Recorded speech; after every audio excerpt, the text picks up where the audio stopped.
On World News Tonight this Monday, the Unabomber trial. Is Ted Kaczynski running the show himself? The Oklahoma City bombing trial. Is the jury going to go for the death penalty? Another balloonist fails to make it around the world, but two others are ready to go. And another year at the country's biggest car show. What's hot, what's cool, and what's clean? From ABC, this is World News Tonight with Peter Jennings. Good evening. We're going to start tonight with the Unabomber trial in California. It suddenly ground to a halt this morning when Theodore Kaczynski got into another feud with his lawyers and tried to have his brother, who turned him in, removed from court. The opening statements were supposed to begin today, but now the judge has canceled them and sent the jury home until probably Thursday. So first, let's go to Sacramento and ABC's Ken Kashiwahara. Theodore Kaczynski arrived at the courthouse before dawn. Shortly afterward, prosecutors came with high expectations. Well, I just hope we get off to a smooth start with opening statements and start putting on our witnesses. That was not to be. As soon as the session began, Kaczynski interrupted the proceedings, saying he wanted to make a statement and that it's very important. He also said he wanted to address the issue of his attorneys. After a 4-hour meeting in the judges' chambers, Kaczynski, his lawyers, and the judge failed to resolve the issue of his attorneys. He has tried to fire them before because they want to portray him as mentally ill, a notion he strongly rejects. In fact, a local Sacramento attorney, Kevin Climo, was summoned to the judge's chambers, presumably to discuss representing Kaczynski. I have nothing to say.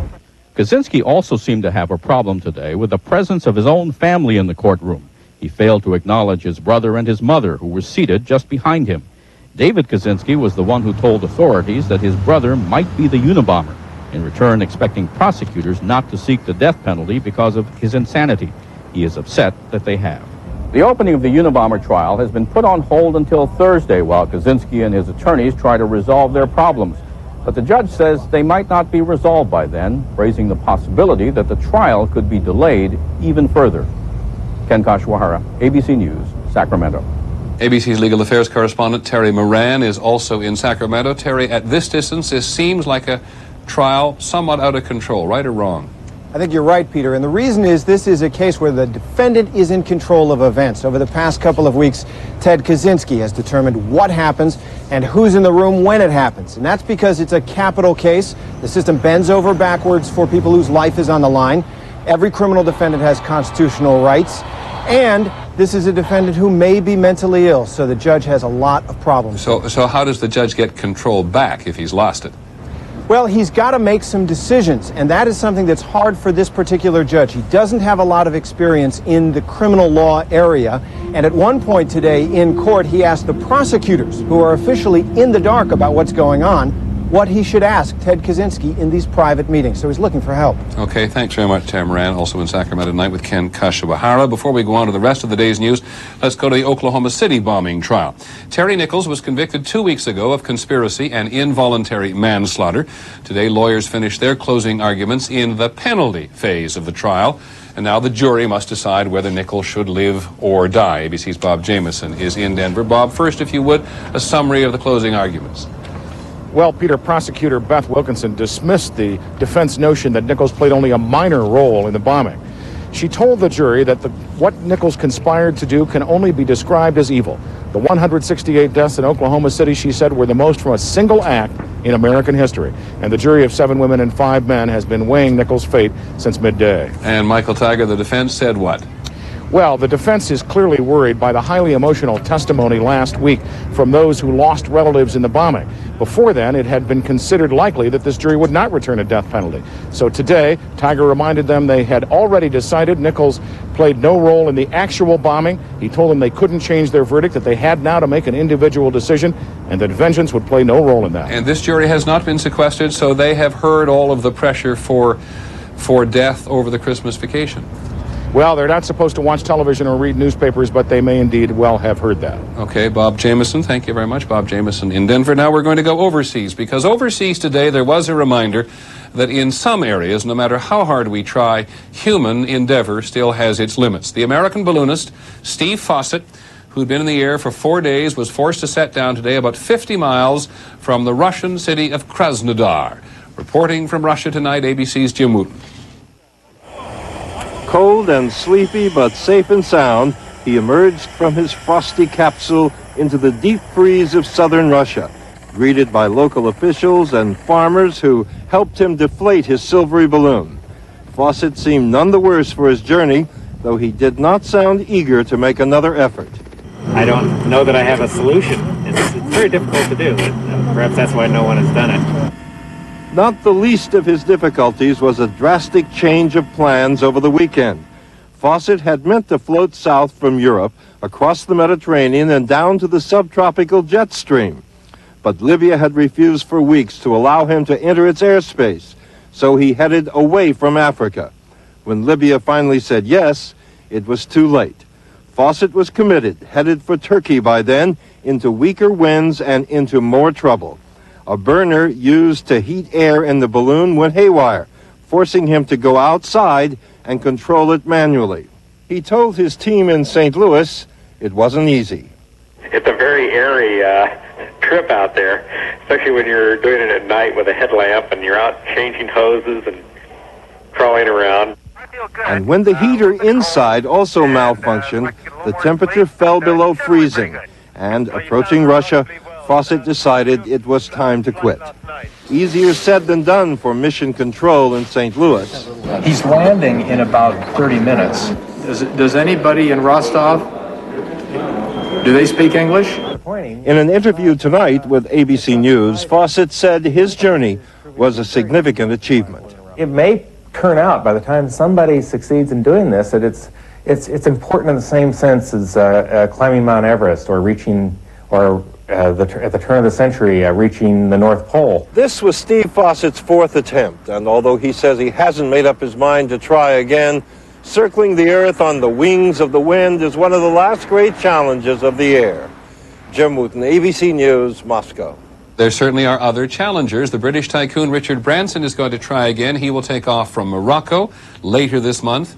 And Dick Rutan, the one in the sunglasses there on the left, he was the first to fly an airplane non-stop around the world. He's going to try as well. In fact, if the winds are right, he will take off from New Mexico tomorrow morning, where he is preparing tonight.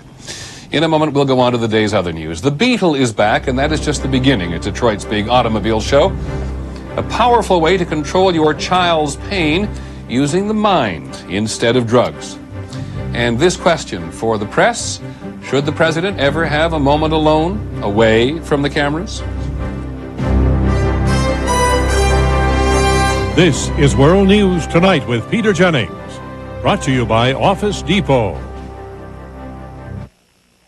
Dilbert for Office Depot. And if I pile enough binders on my chair, I'll have a window view. I've got to try that.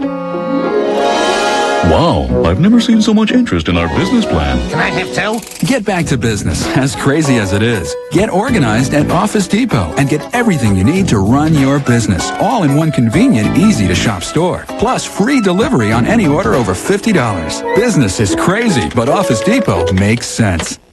Nobody does it like you. In test after test, new wind tunnel by Hoover picks up more dirt than any other clean air upright. Nobody Wind tunnel by Hoover. does it like you. Ready to do something about your hearing loss? My Beltone Invisa, the hidden hearing aid, has something new. The Comfort Circuit. Here's how it works. Our Comfort Circuit automatically adjusts to help keep loud sounds comfortable and to make soft sounds easier to hear. I hear great, and it's still as small around as my contact lens. Now, the Comfort Circuit in the Beltone Invisa is digitally programmable. It's like a tiny computer in your ear. Visit Beltone today and save $100 on Invisa. This year, I'm going to do 50 sit-ups every morning before my shower. Yeah, right. Why not make a resolution that's easy to keep? Kellogg's Complete Bran Flakes. High fiber, low fat. It's an easy start to a healthier new year. One of the world's biggest car shows got rolling today in Detroit. The North American International Auto Show offers a glimpse of the cars we may end up driving a few years from now. More importantly, from the industry's point of view, it's the cars they'd like us to be driving today. And this year, that includes something from the past. Here's ABC's Jim Williams. Let the new Beetle world inspire and impress you. Like a popular 60s rock star making a comeback, the new Volkswagen Beetle was unveiled amid great fanfare. The 98 Beetle has more interior room and safety features, but retains its familiar arch shape. It's a smiling car, and to me it's very much connected to, let's say, my Woodstock-related early days. But not Woodstock prices. The new Bug will sell for $15,000 when it hits showrooms in March. In its heyday in the 1960s, the Beetle sold for today's equivalent of $5,000. Among the other innovations here, this Chrysler concept car will be made entirely of plastic. Essentially the same kind of plastic they have in pop bottles. It's recyclable. In Mitsubishi's concept car, the interior controls are gone, replaced by a computer mouse and virtual knobs. So you have your climate and audio controls all contained within this one knob. Without the console, Mitsubishi says the car is lighter and easier on gas. U.S. car makers, facing competition from Japanese companies like Mitsubishi, are designing cars that would get as much as 80 miles per gallon. While the automakers are developing smaller, lighter, more fuel-efficient vehicles, Americans in greater numbers than ever are in love with the truck. Truck sales are booming. Nearly half the vehicles sold in North America last year were pickups, minivans, and sport utility vehicles. And despite concerns over global warming and gas consumption, auto analysts predict trucks will remain popular. We like big. We've got a big country. We've got lots of territory. We've got huge highways. And I think we're all going to enjoy it as long as we can. What does the future hold for truck lovers? Perhaps a hybrid of the car and truck, something old-fashioned. The station wagon. Jim Williams, ABC News, Detroit. 2 steps forward, 1 step back. The president said today he thinks the government can balance the federal budget by next year. That is 3 years earlier than called for in last year's balanced budget agreement. The president said that this year's deficit is expected to be $22 billion. It was projected to be $357 billion. All this has given rise to discussions about how to spend any surplus money. Some of the ideas being tossed around: shoring up the Social Security system, increased spending on social programs, cutting taxes, and trying to trim the national debt. Even with a balanced budget, the national debt is still more than $5 trillion. If you are wanting to buy or refinance a home, there's a clue today that mortgage rates may be coming down. The price of Treasury bonds went up, sending the yields down to all-time lows. That is usually a good indication of the long-term cost of borrowing money, including mortgage money. On Wall Street today, the Dow Jones Industrials gained just under 14 points to close at 79.78. On the NASDAQ market, stocks gained more than 12.5 points. The United States has found an inexpensive way to go back to the moon in search of water when we come back. When you trade online with DLJ Direct, you're awakening the resources of Donaldson, Lufkin, and Jenred, a Wall Street powerhouse.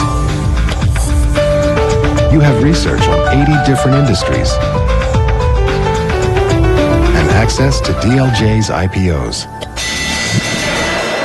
The power of Wall Street is now in your power. Trade up. DLJ Direct. None for me, thanks. Why? Dairy foods do a number on my stomach. You're lactose intolerant? Huh? You know, gas, bloating. I get it too, but it's no problem anymore. Try this. Lactaid Ultra. One little caplet just before eating lets you digest dairy foods easily and naturally. Next time, let's go for milkshakes. With a little Lactaid Ultra on the side. Lactaid Ultra. Go on, enjoy dairy again. Call 1-888-ULTRA now for a free sample. Presenting the possibilities of plastics. Plastics help save you from dents and broken bones. It helped protect my patella. They help save energy. Thin light plastics, fewer trucks, less gas. They help save you from being scrambled. They help save the soda. They help food stay fresher. Brussels sprouts? Plastics can even help save toddlers from trouble. And this vest helps save my dad's life. Plastics make it possible. I need to feel strong. I need 65 more years with him. I need to do-see-do. One A Day knows we all need something different to feel our best. Because women need more calcium, there's One A Day Women's Formula. I need a zookeeper. Our men's formula has more B vitamins, and we added more vitamin C and E to One a Day 50 Plus. I need to break 100. Feel your best. Take your One a Day. It's just what you need. Yeehaw! On the premiere of 2020 Monday, Football Monsters. They're not fat, they're fit. How do they do it? There's a lot to it. We are very athletic because we have to. Watch the premiere of 2020 Monday tonight. The Air Force has begun a safety review of the plane that it uses to screen out prospective pilots who get sick when flying high-performance aircraft. The T-3 Firefly has now been involved in 6 deaths over the past 3 years, compared to 1 in 30 years for its predecessor. The T-3 has run into engine and fuel problems and has been grounded, as we've reported before, since last summer. The United States is going back to the moon to search for water and possibly learn how the moon was created. As ABC's Ned Potter explains, the 660-pound lunar Prospector fits NASA's new leaner image in more ways than one. Right away, Houston. In 1972, the last astronauts left the moon, and that was that. The budget was tight, and they'd only found rocks. So the moon has been a dead issue at NASA until now. Prospector's mission is to start where we left off 25 years ago at the end of Apollo. Lunar Prospector is only 4 feet across, and at $63 million, it costs about a third of what that new Titanic movie did. But it's set to spend a year in orbit around the moon, where it will scan for minerals, look for clues to the moon's origin, and most intriguing, seek signs of water on that arid world. This is the instrument with which we are going to determine if there's water ice deposits in the polar regions of the moon. Ice on the moon? Idle speculation until a year ago, after the Defense Department launched a probe named Clementine. Its radar was meant to look for enemy missile bases, but when pointed at the moon, it happened to find hints of ice. That's been disputed, but at NASA, they almost salivate about what they might do with lunar water. Water that might be used someday by lunar explorers, human lunar explorers who return to the moon, to do science on the moon and perhaps as a stepping stone out into the rest of the solar system. Project Apollo found the moon was dead, but this little ship is meant to bring it back to life. Ned Potter, ABC News. A couple of unusual weather items today. Along the British coast today, high winds, vicious surf, gusts as strong as 100 miles an hour in various parts of the northwest and northern coast of England. The same storm also hit Germany, and here you can see what used to be a sidewalk in the North Sea city of Hamburg. In Britain today, Princess Diana's family sold the first tickets to the princess's gravesite, which is behind the gates at the family estate at Althorp in England. Thousands of people bought tickets at $15 apiece. The site won't be open until July, and they'll have to stay on the other side of water from the grave. There was another small example today of the royal family's sensitivity to public opinion in the wake of Diana's death. The Queen has hired a polling firm to ask focus groups what they think of the royal family. Apparently the royals would like to stay relevant. In just a moment, teaching children to use their minds to control their bodies. Biofeedback to cope with pain. I guess I've been bringing the office home with me, because lately I've had some pain at night, and I just couldn't get to sleep. And then I'd worry about taking something. I mean, I'm at work pretty early, you know. How would I feel? But then I tried Tylenol PM. That's something I can trust. Well, the Tylenol PM stopped my pain. It helped me sleep. Next morning, I'm up and out and ready for my day. Nothing like a good night's sleep. Rest easy. It's Tylenol PM.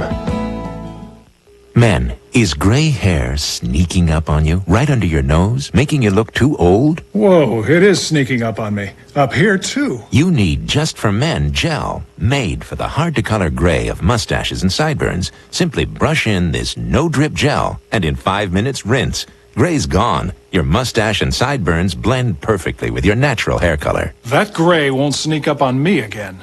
Just for Men gel, the sure thing for a natural look.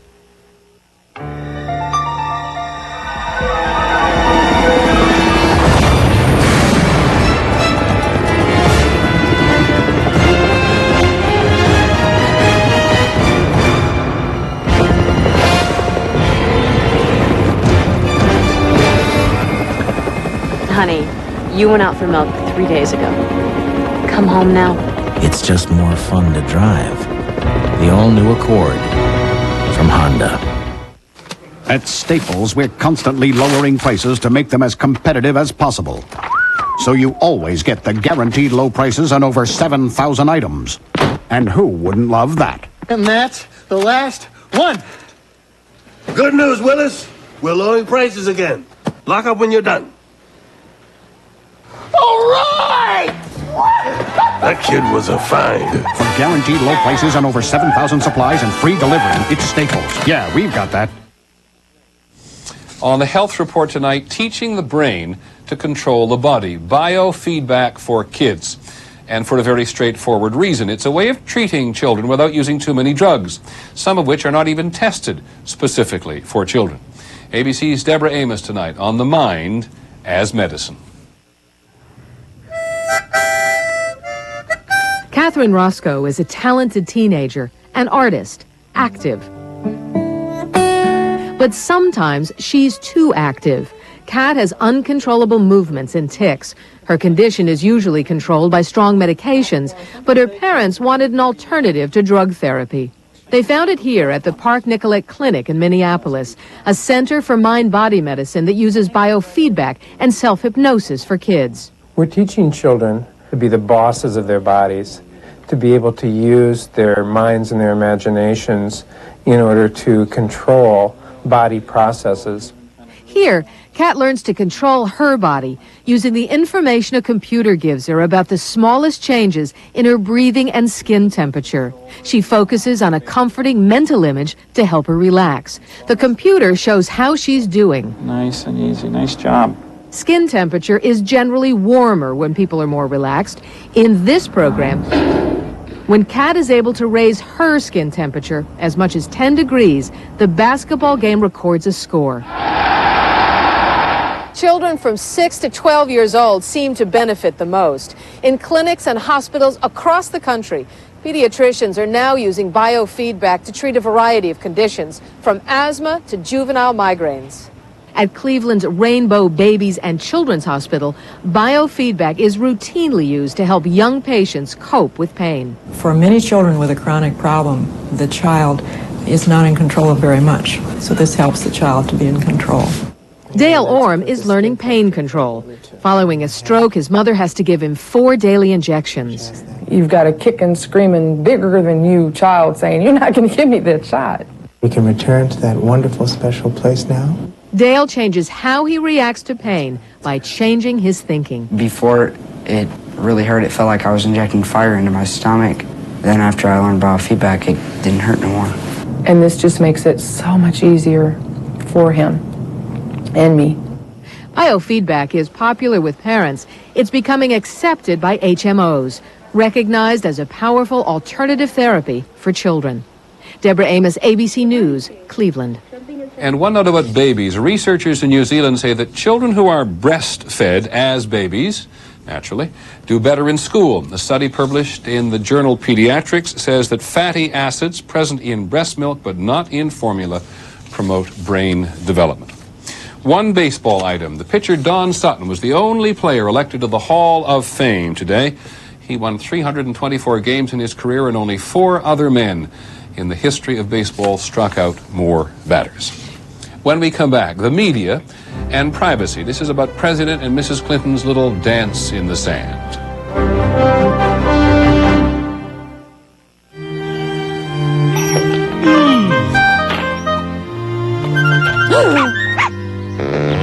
Wouldn't you rather have something under the hood than on it? This is the supercharged Bonneville. One of the world's most powerful sports sedans. Inside and out. It's time traditional luxury collected from dust. Luxury with attitude. The Bonneville by Pontiac.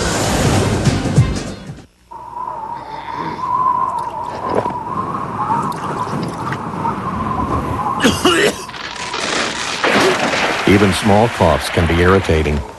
So for fast relief, take Robitussin cough drops anywhere. What, you're not eating oatmeal? This is oatmeal. Oh, yeah, sure. It's toasted oatmeal, all right? You're putting the oatmeal in the toaster? I don't toast the oatmeal. Quaker toasts the oatmeal. Quaker toasted oatmeal. Delicious oatmeal flakes with crunchy oatmeal clusters. It's your other oatmeal. Once, in parts of this country, the problem wasn't getting good health care, but getting any at all.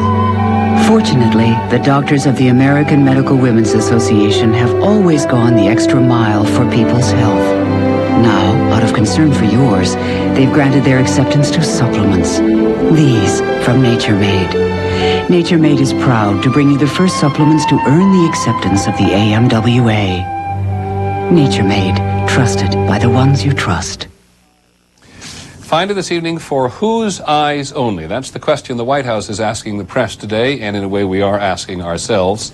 The Clintons have just returned from a brief vacation in the Virgin Islands. They had hoped to spend a little time alone. ABC's John Donovan reports tonight how much alone is the issue for any president.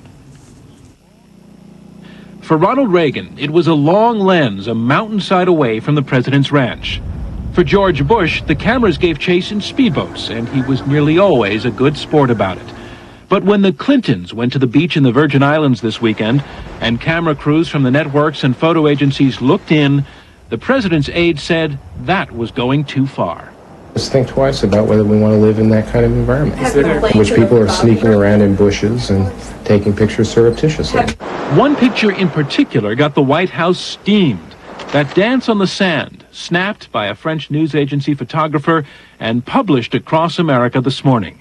Even the president agrees it's a nice picture, but he called it an invasion of his privacy. Actually, I liked it quite a lot, but I didn't think I was being photographed. Was it off limits, sir? That's a question that you have to ask and answer. What about it? Are there limits in covering a president? We asked Helen Thomas, Dean of the White House Press Corps. If you want privacy, don't run.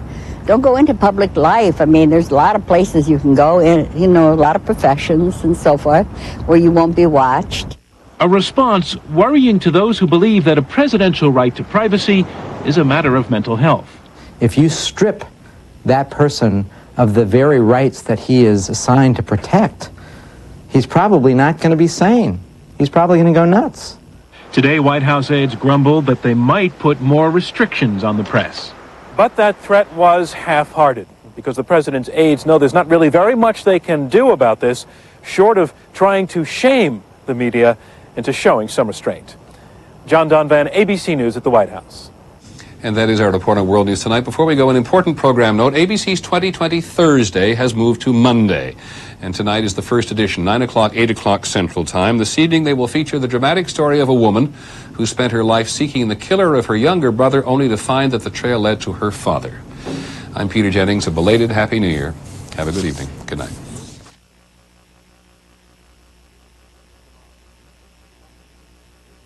Tomorrow, men and prostitution. They destroy families and hurt the women they love. One city says, teach them a lesson and make them stop. On World News Tonight with Peter Jennings. This has been a presentation of ABC News. More Americans get their news from ABC News than from any other source. ABC News, now always on.